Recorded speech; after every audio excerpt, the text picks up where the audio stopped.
He's good in the X-Files episode I love him in. I wouldn't say Jack Black has a lot of range. It's mostly just large man screaming. You know, he did the fucking he took a note out of Chris Farley's playbook, which Chris Farley is like a master at what he did. Who are you talking about again? Jack Black. He's good. He's got soul. He's an actor. School of Rock. He's incredible. I just don't think he's got a lot of range to it. Tilda Swinton winked at me at TIFF once. Tilda Swinton literally walked by me in 2002 at Toronto International Film Festival in a hallway and winked at me. So that's on my list. When I go to the pearly gates, I'm going to tell Jesus about that. We must hold all 3 zones to succeed. Bram Noodles is here. What's up, Bram? You're late. Hey, Rich. If Mike Klum made a documentary about your YouTube career, would the title be Tales from the Top Bunk or Birds, Burning Bagels, and Breasts? The second, because breasts always has to be included. Astral Zombie says, Jay, your ropes have a lot of range. That is true. I think the furthest I shot one was probably about 6 feet. Yeah. Quantum TV's hood ornament says, Jay, is Guy Pearce one note? Guy Pearce is fucking terrible in Prometheus. I don't care what anyone says. It's fucking terrible. It's one of the worst actors trying to play old I've ever seen. Other than that, he's incredible in Memento. Incredible. Terrible in Prometheus, and I don't know. Guy Pearce is not a name I haven't heard in a while. Anthony Hopkins, I said he's slightly one note. He's always, you know. Nick Cage. Nick Cage, I think, is an actor. He's slightly one note because he's Nick Cage now. So it's hard for him not to be Nick Cage, like just the person. Michael Fassbender. That's a tough one. I'd say he's a really good actor, but I haven't seen him like really good yet. I watched The Killer, which is David Fincher's new movie on Netflix. I like the movie, but I thought overall it was fucking pointless. At the end, I'm like, what is the point of this? It took me a few days to understand what it was. I mean, The Killer, the movie is amazing. It's shot. I'll be right back and I'll answer that. Yeah, it's shot beautifully. I just like, I was watching and I'm like, what is the, like, we're watching some fucking guy who kills people and blah, blah. You know, by the end of it, I was like, okay, I get this. I think it's not David Fincher's best movie based on just what it is. But, yeah, Shame. I hear he's good in Shame. I haven't seen that. But The Killer is not Fincher's best. Fincher's best movie, in my opinion, is probably Seven. Followed by, I'm just a huge fan of it, Fight Club. I can't stop. The Game is also incredible. David Fincher's movies are my cup of tea. I love how dark and dirty they are. Seven is coming to 4K soon, which I'm excited about. Pauly Shore has no range, that's for sure. Triple H, yeah, he's great in that movie. Zodiac and Seven, Gone Girl, yeah, I mean, Social Network. David Fincher's fucking amazing. If I looked up to a director nowadays, it's David Fincher. The Game has a terrible ending, though. Yeah, it's not spectacular, but Sean Penn's great in it. Seymour Hoffman, he was good. Sad. It's sad he's dead. Cocaine's a hell of a drug. Matthew Lillard could fucking act. The Florida pharmacist, don't forget Zodiac. Yeah, I forgot about Zodiac.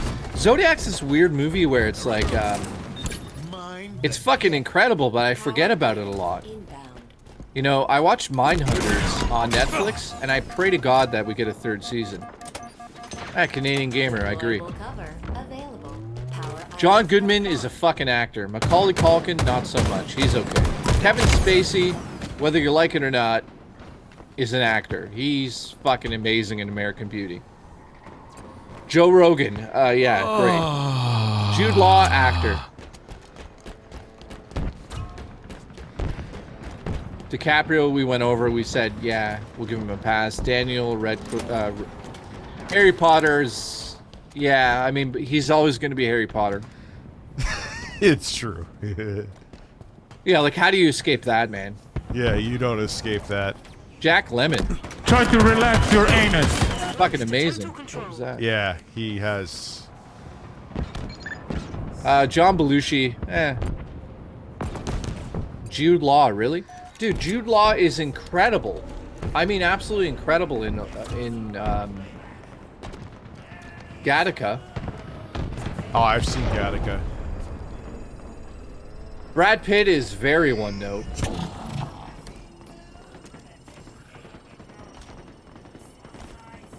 Wood from Beat 'em Ups, actor or one note? Al Rickman. Al Rickman. I made us sleep on your couch, and I may leave some cum on it. Gattaca is fucking amazing. I like movies that have it. That was with Ethan Hawke, correct? Yeah. I love films that have like very powerful messages in them. Your team is close. You know, like Arrival. I watched Arrival for the first time. Actually, I just thought of this. No bullshit. Bill Gates actually did act with Napoleon Dynamite, the actor. You ever see that? Yeah, the stupid skit. Yeah. Oh, it was so fucking bizarre, dude. That was the Arrival weirdest. is overrated. Nah, I don't know. Is Arrival overrated? Maybe a little bit. I'll give you that. Active camo. I thought the ending of Arrival was fucking like mind blowing. I was like, what? What? Gary Oldman, actor for sure. My breath smells like nuts. Have you seen Prisoners from 2013? Yeah. Fucking Prisoners is an amazing, amazing film. If you haven't seen Prisoners, it is like this psychological mindfuck of a film about kidnap and what it means to be a prisoner. Like, even if you're not actually imprisoned in something, You got new zones. you become a prisoner of your own mind. That film really is on a level that a lot of films are not. And the ending of that movie, Jake Gyllenhaal's fucking amazing in it. You never feel comfortable with him on screen, which is exactly what you want out of that movie. Wolverine is amazing in the film. Paul Dano is fucking incredible in that movie. An ally has captured a zone. Zone captured. Oh god. Seals wants to know if you play the new Alex Jones game live. No.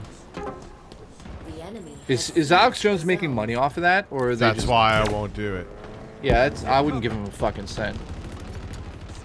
Jodie Foster. Jodie Foster is so good in Silence of the Lambs that she could never outdo it. However, I hear that season 4 of... What's that show she did? May Tay in the wind. She's in season 4 of that show. What's it fucking called? Coming out. It's got 100% on Rotten Tomatoes right now. power icon. She plays a detective in it, just like, yeah, true detective. Apparently, this season with her in it is the best season they've ever done. Spartan. So I'm excited for that. I haven't seen the other ones, to be honest. I gotta get shit. Russell Crowe is an actor. I'll give him that. Yeah, some of it is one note, but I heard he's a dick in real life too. he's an absolute asshole. Jake Gyllenhaal fucks girls in Toronto and forgets their names. I know stories about him. Yeah, Jake Gyllenhaal fucked a secretary at my friend's office and then met up with her like 4 months later and forgot her name.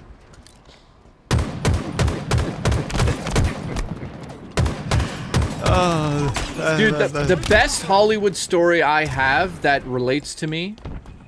How do you have a story on everybody?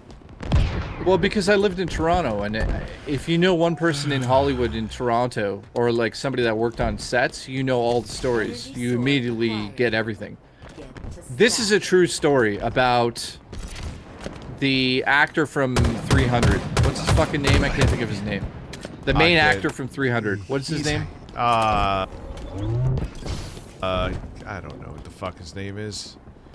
Somebody's gonna pop it up. Listen, pop it up me. What's his name? 300. Gerard Butler. Okay. Gerard Butler is at TIFF one years ago, after the success of 300. He's drunk out of his mind, and he's at a steak bar. He's like at a steak restaurant, and he's with one of the richest guys in Canada who has some of the most amazing wines from his own company. He owns like a vineyard down here. There's a vineyard in Canada, believe it or not. Anyways, this is like a billionaire Canadian guy. And they decide to go to the guy's mansion. But here's the story and how it's weird. So my friend is at the table with them because he's a PA and he gets invited through work, and Butler's really nice to him, and they filmed a movie together in Toronto. So if you don't know what a PA is, that's a production assistant. So if you are behind the scenes in Hollywood, you'll realize that the actors are not all assholes, and they're very nice to the crew.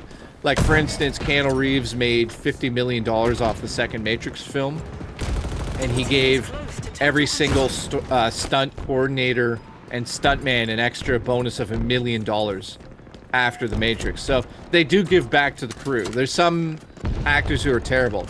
Anyways, Butler was amazing. He invited all these people out. They had steak dinners.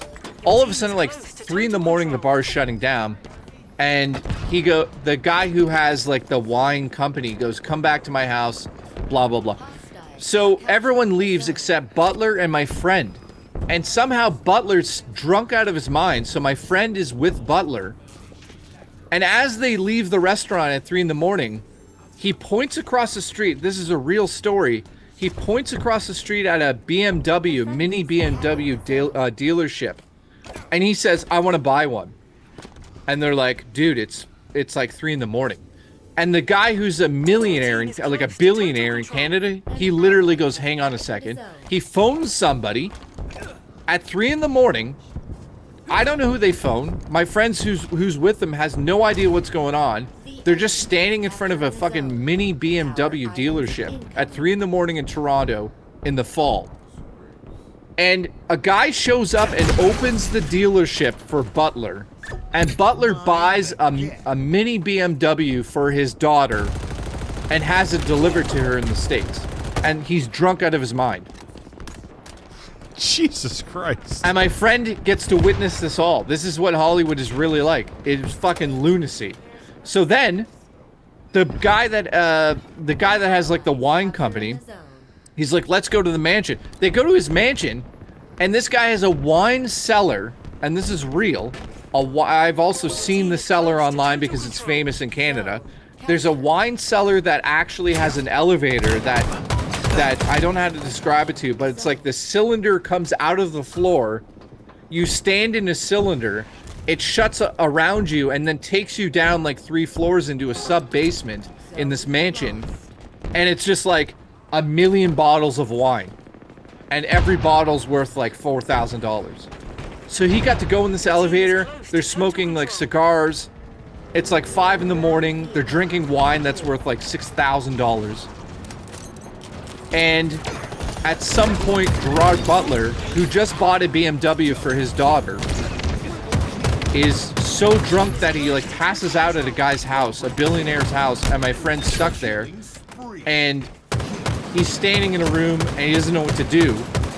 And all of a sudden, like a quote-unquote butler shows up and he's like, would you like a ride home? And he gets in like a Rolls Royce in Canada and they just drop him off at his like shitty apartment. And he's like, I don't know what I just did. I don't know how this happened. I don't know. And that's the story. The next day on set, Gerard Butler's like normal. And he's like, you had a good time last night? He's like, yeah. And Gerard Butler's like, yeah, I bought a fucking car. It's like, I don't remember buying it, but I gave it to my daughter, basically. And that's just like one little stupid story I know that, Active camo. you know, Available. I got stories about fucking like Jared Leto being a complete dick in Toronto while they filmed Suicide Squad.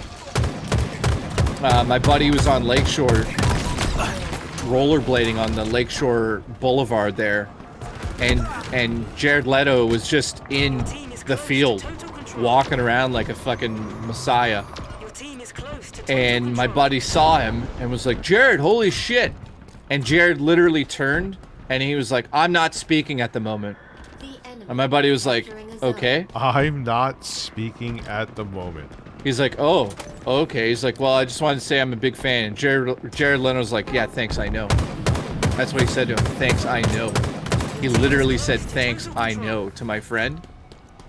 And my friend was like, oh, fuck you, Jared Leno. And Jared Leno apparently turned around and was like, yeah, fuck me, fuck you. And he just like walked off. So that's the Jared Leto story I know. I heard he was a dick from another bunch of PAs as well.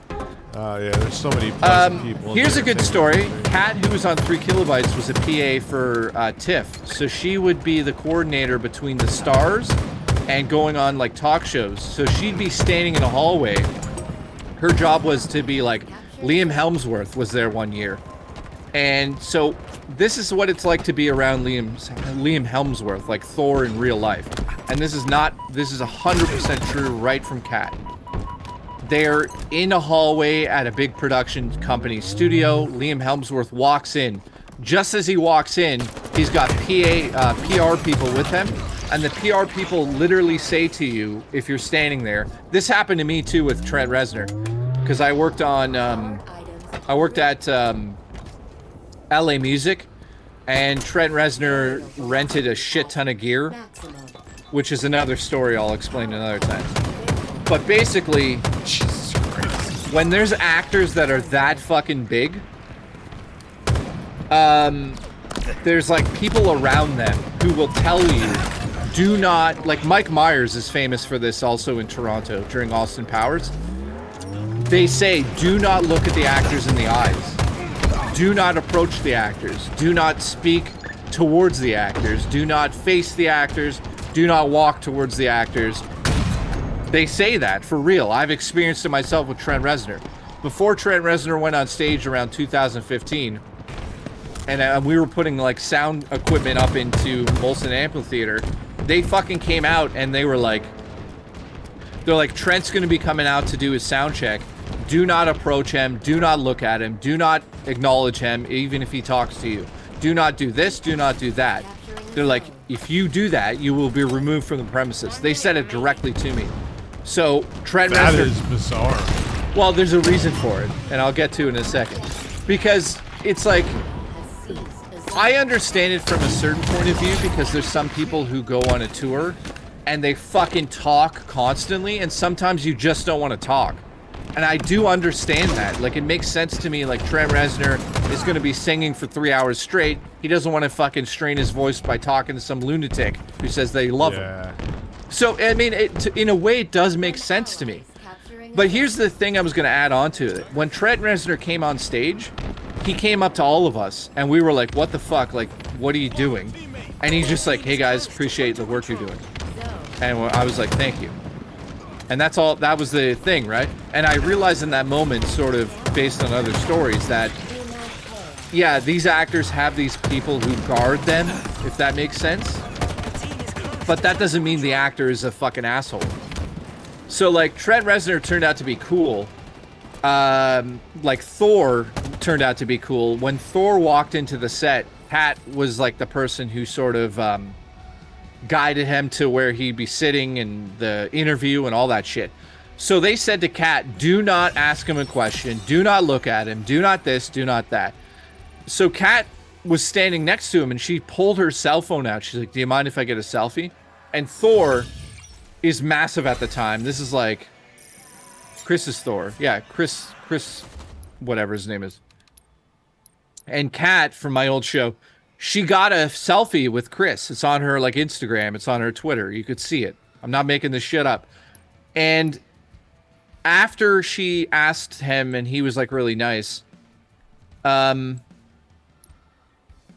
he was like really nice, but she was like, yeah, you could tell like all these people sort of try to protect them from it. And it's also so the actors don't have to say, leave me alone. It's like